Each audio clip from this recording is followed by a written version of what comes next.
the DUI thing happened in what year and what happened?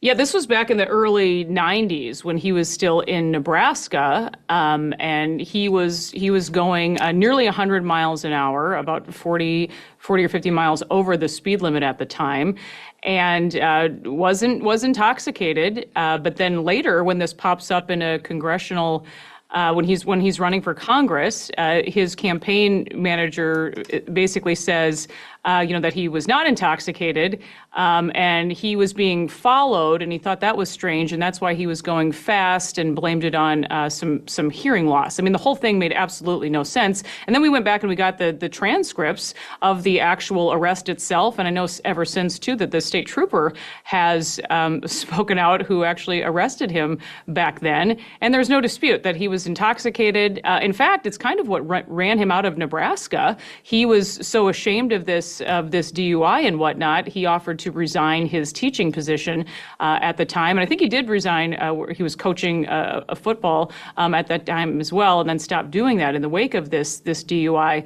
But again, it just goes back to this. There was kind of a mantra when he was running the second time around, especially for governor, Tim Walz lies. I mean, there was a reason that became a thing a few years ago. And now finally he's facing the pressure of the national press, which is on a whole different level. That scrutiny he deserved for a very long time. And you see how these statements are coming out, or just trying to pass it off as it really there's nothing to see here. But there is a pattern here. And I've recently talked to Tom Behrens again, who I know you've spoken to as well. He's the command sergeant major who took Walz's place. And that's what he says. He says, is this narcissism? There seems to be something else going on with this guy that he wasn't even aware of. He just came forward, and he, remember, Megyn, he actually went to Tim Walz first to say, hey, just stop using this rank. He wrote a letter. He went about it the right way. But for years, he was ignored, and this unit was ignored, which is why they've kind of, done this full court press now at this point to say, this guy's lying about that too. Mm-hmm. All right, so sticking with the DUI for a second. Yes, he tried to excuse his driving 96, right? In what was the speed limit? I think it was 55, yeah. In a 55, by saying, okay, by the way, and accused of being drunk. He tried to say, oh, the reason I didn't pass the sobriety test was I had hearing difficulties that made it hard for me to understand what the officer was saying. And then it later came out that this field sobriety testing, quoting here from the Daily Beast, took place in the quiet of the officer's radio car on a deserted stretch of highway, 385 miles from Alliance and in Nebraska. Okay, in the middle of nowhere. And then and then he says that the officer who they tracked down said saw drunk, arrested same. He just gave that statement recently. Saw drunk, arrested same. So this cop is like, I'm not getting involved in this, but the guy was drunk. That's that. This is yet another falsehood. Can we just spend 1 minute on the coach thing? Because you mentioned he was a football coach in Nebraska, and she's talking about him on the campaign trail like he's Coach T from Friday Night Lights, head coach down in Big South, who's like, bring it.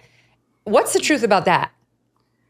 He was an assistant coach at Mankato West High School for a few years, but it is wild to me that I don't think a lot of assistant coaches would then use the title as coach. I mean, you see people holding those signs, right, in the crowds. Yeah. That is also wild to me. Why? What?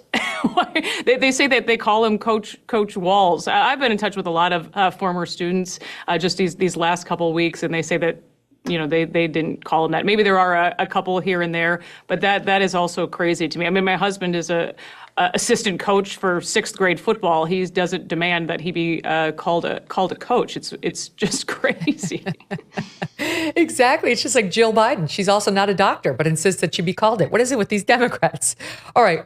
And so I'm like, how much money did they spend on these signs that they are now handing out to people to praise him as a coach? It's wild. Soon we're going to have IVF signs, and also not DUI signs. Let's talk about the military, because there's a development in that today. Our audience by this point is familiar that he's been lying about his military record, elevating himself, saying he's a retired command sergeant major when he's not. He didn't earn the rank. bailing on his unit right before they deployed to Iraq when he knew they were going to deploy, and he retired anyway, saying he used weapons like the ones at issue in war when he fought for Iraq. He never went to war. He went to Italy, saying he served in Operation Enduring Freedom, which he didn't. That's the Afghanistan war. Again, only Italy. And over and over and over with all these things. There's like the evidence mounts of the number of times he did it every day. Today, we have a letter from 50 military officers, looks like all retired military officers and others, and senators and so on, to Governor Walz. And I'll read it in part. The office of the vice president is a position that requires the trust of the American people and a solemn commitment to duty on behalf of the U.S. As veterans who have served our nation, we feel compelled to address your egregious misrepresentations and urge you to come clean to the American people. You've stated you're damn proud of your service, and like any American veteran, you should be. But there's no honor in lying about the nature of your service. Repeatedly claiming to be a retired command sergeant major when you did not complete the requirements was not honorable. Nor was it honorable to claim to carry weapons, quote, in war when you had not served in war, and abandoning the men and women under your leadership just as they were getting ready to deploy was certainly not honorable either.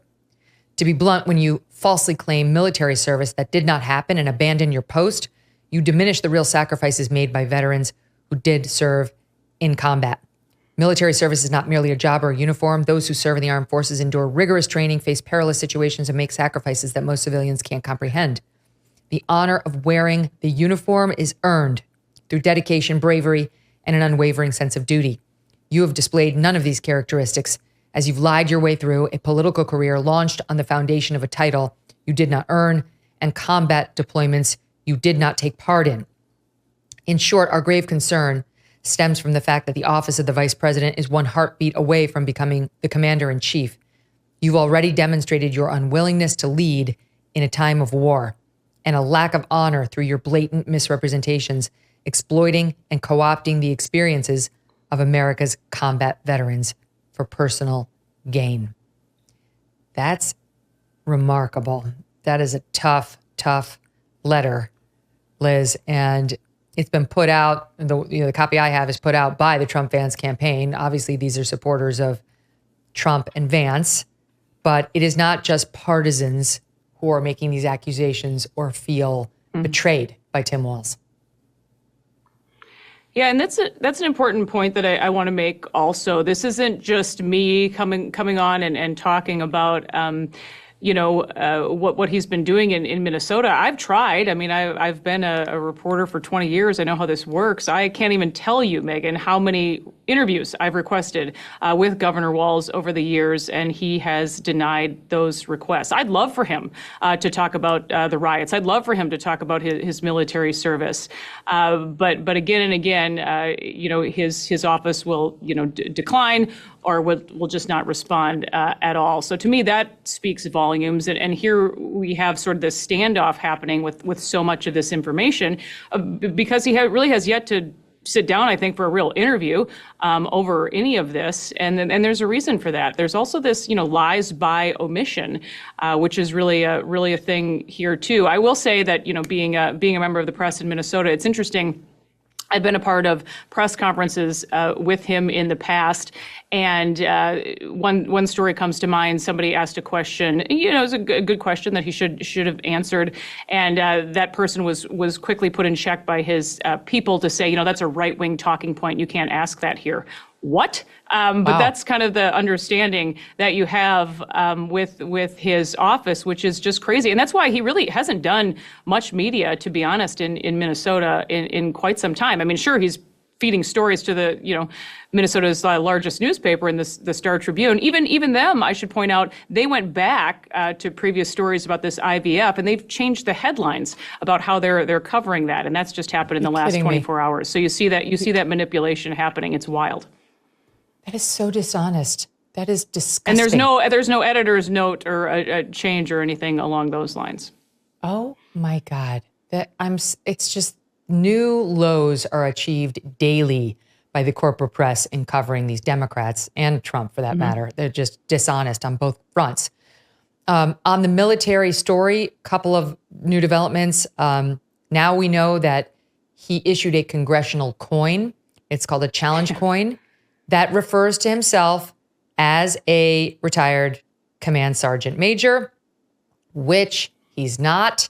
You can see there is the top left symbol when checked against military rank insignia on defense.gov represents a command sergeant major. That's what he's holding himself out to be. And this is not unusual for members of Congress who served in the military to have one of these and to give them.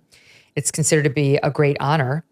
They're used across all branches of the military. Usually they're truthful, and usually our servicemen and women don't falsely inflate their rank. But I mean, Liz, he did it everywhere. I can't find an instance of him saying the truth. I think it'll be pretty telling tonight, Megyn, how this speech is going to go at the DNC. In a way, it kind of seems there are a few elephants in the room to perhaps address, but I guess if we're going to look at his past track record, it will be deflection, and he'll really come off as this great Midwesterner, how he sells himself. But yeah, the challenge coin was just one thing, and you've seen all the video clips of him referring to this. He's a retired master sergeant. There's nothing to be ashamed of when it comes to that. People certainly appreciate service, but to feather your cap in the way that he has and use this rank, clearly it seems, for political gain, doesn't make much sense. Let me tell you how dishonest this is. This is just a small example, personal example. When I went from Fox to NBC, NBC put out like a bio, like Megyn Kelly is joining us, and here's who she is. And one of the items in the bio said, among the people that I had interviewed were Donald Trump, Barack Obama, etc. These left-wing zealots, so attentive to detail, called NBC by the dozens saying, when did she interview President Barack Obama?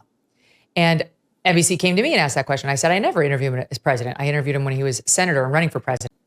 And NBC was like, oh, we have to add then senator. I'm like, okay, do what you want. I didn't misrepresent. I never said, right? So anyway, right. Fine. Okay. This same press has zero interest in the fact that the possible next vice president of the United States has misrepresented his rank in a command post over a unit that was deploying to Iraq over and over, and notwithstanding the objections of the men in that unit who have been begging him to stop, Liz. Let me tell you about a headline the Star Tribune ran, actually, when we exposed this story a couple of years ago when Tom Behrens first came forward in that interview on his farm. The headline was, Republican candidate for governor who never served questions Tim Walz service, or something along those lines. So just think about how that headline is even framed to try to control this narrative. We saw a press conference. It was Dr. Scott Jensen, who was running for governor at the time, and he brought Tom Behrens forward to tell his story, and it received very little. I mean, it was maybe a 30 or 40 second feature. But meanwhile, we see this treasure trove, essentially, of all of these instances, and Tom talked about that. This was in literature when he was running for Congress. These were interviews that he was saying this, and they just simply said, "Hey, dude, could you stop?" This could have been, corrected very early on, but it does seem very odd that he decided to stick with this, thinking this would not catch up to him. So that's why I also wonder, I obviously they had to vet him in some way, but I can see if you go to Google and you type him in, it's going to be hard to find some of this stuff, because alternative media, as you know, is going to be, at the very bottom, if it's even going to come up at all. But these stories were all out there in some way, shape, or form. Her team probably relied on the Star Tribune, which is their paper of choice, undoubtedly, and right. They got burned. Here's J.D. Vance responding on the challenge coin nonsense. Tim Walz said that he carried a weapon in war. He never went to war. Tim Walz said that he didn't know his unit was about to deploy to Iraq, when even his own press release at the time said that he knew exactly that. Tim Walz claimed to be a command sergeant major, even had it printed on his challenge coins, and he knew he never achieved that rank. It's really, it's going to become an issue, and for sure we're going to be hearing about it at the vice presidential debate, Liz, which, as far as you're telling me, may be the very first time Tim Walz is actually confronted face to face by somebody about all this. Do you owe back taxes or have unfiled returns? Well, along with hiring tens of thousands of new agents and field officers this year, the IRS kicked off 2024 by sending over 5 million pay-up letters to those who have unfiled returns or balances owed. Don't waive your rights and speak with them on your own. That's a mistake. Don't do it. Tax Network USA is a trusted tax relief firm, and they've saved over $1 billion in back taxes for their clients, and they can help you secure the best deal possible. Whether you owe $10,000 or $10 million, they can help you. Whether it's business or personal taxes, even if you have the means to pay, or if you're on a fixed income, they can help. Finally, resolve your tax burdens once and for all. Call them at 800-245-6000, 1-800-245-6000, or just visit tnusa.com/Megyn. Don't let the IRS control your life. Empower yourself with Tax Network USA support and take charge of your financial future. tnusa.com/Megyn. Go there today. Thanks so much for watching. If you like what you just saw, hit the subscribe button for more clips and full episodes.